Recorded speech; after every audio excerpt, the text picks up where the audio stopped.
The Newsday continues here on One News Now. I'm Riza Diaz. 3 news sites involved in fact-checking initiatives became the recent targets of cyber attacks. Here's the report. After releasing articles on election-related issues, several news sites have become targets of cyber attacks. These include Interaction, Press1.ph, and Mindanao Gold Star Daily. According to the National Union of Journalists in the Philippines, or NUJP, hackers were able to attack these sites through distributed denial of service or DDoS attacks. This slows down the loading of data off a website. May mga bots that will flood your server with requests, no? So parang it simulates actual website traffic, pero marami siya, like hundreds of thousands or in the millions yata, na hindi nakakayanin ng website. So it goes down.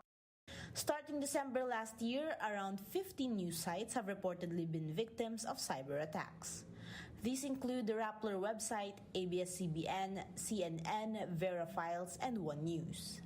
Yung itong mga websites na to are fact-checkers din. So yun yung tinitingnan namin na posibleng angle there, na maybe there are people who don't want the fact checks out, or people who don't want readers to have access to these fact checks. The problem, however, is that the culprit for the cyber attacks has yet to be found. Last year, a digital forensics group had traced the attacks from the hacker group Pinoy Vendetta, which was formerly praised by the NTFL-CAC. But the NUJP said it has yet to determine if they were indeed behind the attacks. Hindi natin masasabi na directly may connection yung government, although according then to a Manila Bulletin profile, no, on Pinoy Vendetta, they are pro-government, or at least pro-Duterte hackers. No? With this, the NUJP has called on the government to take action on these attacks on the media, which for them is another form of restraining one's freedom of expression. Marami ng ganitong attack. So yung mga kasama natin sa media, yung mga newsrooms that are online, hindi siya physical attack or physical threat on journalists, pero it does also affect press freedom. It also affects the flow of information. No? So kailangan tigilan natin ito. No? Aside from the NUJP, the Bayan Muna Party List has also called on Congress to investigate the increase in frequent DDoS attacks on the websites of news outlets. Aryan Kalumbiran, we are One News. Now, several presidential and vice presidential candidates have given their take on the reported Smartmatic data breach. Vice Presidential bet Davao City Mayor Sara Duterte, along with her party, Lakas CMD, said that they are looking into the data breach via its legal team. Duterte said that they are thinking of questions and issues with regards to the COMELEC's procedure and system for the May 2022 polls. Fellow vice presidential candidate, Senate President Tito Soto, meanwhile, said that further monitoring must be made for the COMELEC and Smartmatic. Soto likewise pointed out that although it may not be technically hacking, the recent incident compromises the processes of Smartmatic. The camp of Vice President Leni Robredo, on the other hand, said that the COMELEC must take immediate action regarding the breach. Attorney Barry Rodriguez said that regardless of who Filipinos support, everyone can agree that it's important to have an honest, peaceful, and credible elections. And just like Soto, former presidential spokesperson Ernesto Abella said that the issue regarding the COMELEC and Smartmatic must be monitored. Abella said that this will help ease the minds of the public and the electorates. Dapat talagang matutukan siya at meron talagang malinaw na sagot ang COMELEC regarding the matter para naman lahat panatag, lalo na yung mga electorate, hindi lang mga presidential boss, pero yung mga tao mismo, alam nila na yung safe yung kanilang mga desisyon at safe talaga magiging resulta ng ating magiging end result ng ating elections. The COMELEC maintains that the country's election data remains safe and secure at the heels of another data breach claim raised by lawmakers. Speaking on the chiefs, COMELEC spokesperson James Jimenez said that they are waiting for the findings of NBI before they speak further on the matter. Still, Jimenez assured the country's election system is secure and only the COMELEC will have control over that data. bottom line, the election system is secure. It is not held by anyone. It is not administered by anyone else. And only the COMELEC will have control over that data. And if the COMELEC was hacked, then it stands to reason that there's reason to believe that the system is secure. Meanwhile, as for the COMELEC's upcoming presidential and vice presidential debates, Jimenez said the first run will offer a sharp focus on the COVID-19 pandemic and plans for economic recovery. So far, 9 out of the 10 presidential bets have confirmed their participation in the debate. Only Bongbong Marcos Jr. has yet to confirm his attendance. The Pilipinas debates will be focused on the given topics that we've asked the debaters to prepare for. In this case, the first presidential debate, we're asking them to discuss the pandemic and the economy. So the issues that will be raised, the questions that will be asked, will revolve around those topics. And I think that will give us a more focused debate. With the election season heating up, the T-shirt industry has seen a steady increase in its sales. Mobile journalist Pamela Vasquez has the report.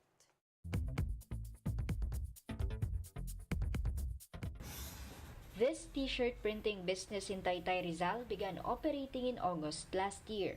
Owner Glazel Danyo said the first few months were slow as few politicians were announcing their bids at the time. Then, they were tapped to officially supply election shirts for presidential candidate Isko Moreno, and business boomed. Since then, they've been churning out roughly 50,000 shirts per day. Lumaki yung income ng aming garment. I think nasa 3 million up na. Shirts cost between 35 to 40 pesos each, cheaper because it's wholesale. They also print other campaign paraphernalia like cups, mugs, and tarpaulins. But just because their first big client was Moreno, doesn't mean they've closed their door to other candidates. To many of the manufacturers, it doesn't matter what they're printing or who's paying for it, even if it goes against their personal politics. Business is business as usual, and in this case, it's also colorblind. May mga Chinese sponsor si BBF. Actually, yung first order nila is 50,000. May mga tanggap din kami sa iba, like Mayor ng Mindanao, Congressman ng Bulacan. Election spending has always given the economy a boost, but economists say it's especially needed this year as we emerge from the pandemic. They need to pay for advertising or social media, paying for t-shirts, printing of tarpaulins, etc. So a lot more faster consumption going on. And particularly this year, the shirts have become symbolic. In one glance, you can immediately tell whose rally belongs to whom. The question is, what color will triumph in May?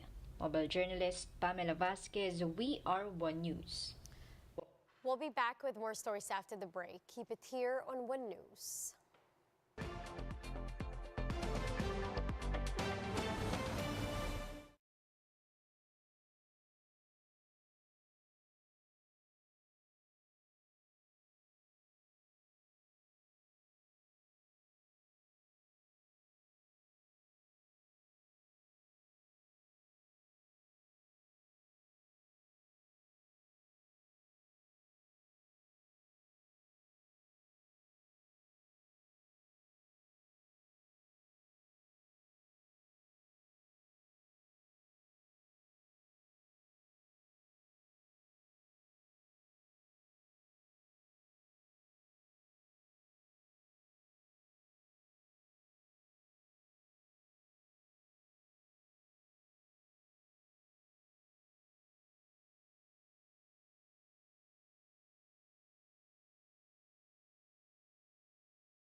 You're still watching One News Now. I'm Riza Diaz. U.S. President Joe Biden has warned the Chinese President Xi Jinping of the implications and consequences should China support Russia's invasion of Ukraine. Xi, meanwhile, assured the U.S. leader that his country did not want the war. Let's find out more on Bloomberg. Anne-Marie, what do we know? Do we know that the White House is going to brief on this? Well, the White House has come out and said that the call has ended. And Guy, you're 10:52 p.m. Beijing time. The White House has said the call ended 10:53 a.m. So just the semantics a little bit off there on the minute between Beijing and Washington. But that's an hour and 50 minutes that these two individuals spoke for. And it comes on the heels, of course, of Jake Sullivan's meeting with his counterpart for 7 hours in Rome. Obviously, we knew what the United States wanted going into this, really making sure they warned China, one, do not send military weapons to President Putin and help the Russian army. And then secondly, do not come in the middle and help Russia skirt around our sanctions. CCTV, interestingly, was giving some headlines during that call. So there was almost like a little bit of live tweeting there. And what we've known from there is kind of the similar rhetoric that we've already heard from China, which is that no one should resort to arms and that they want a peaceful diplomatic path forward. Anne-Marie, talk to us about, as we hear the communications from both sides of this meeting, the differences in character. Will we hear from Xi's office and whatnot that this is about China showing leadership, and the same thing out of the U.S.? What can we expect in terms of the character of communication coming out of both governments? Well, I think China will maintain that they are not going to condemn, neither support outright what is going on with Russia. But the United States is likely going to hint at where they see President Xi actually moving that pendulum. Is he actually under the surface really playing this neutral, or is he helping Putin in any way he can? And I imagine the U.S. readout is going to be a little bit more stern about how frank President Biden was with Xi Jinping. In terms of what the Americans need to come out of this call, we've obviously heard very clearly that China should not be supporting Russia militarily. What about other areas of support, financial support, for instance? The sanctions regime has tightened up really quite significantly. Are these both basically, from a U.S. point of view, the same thing?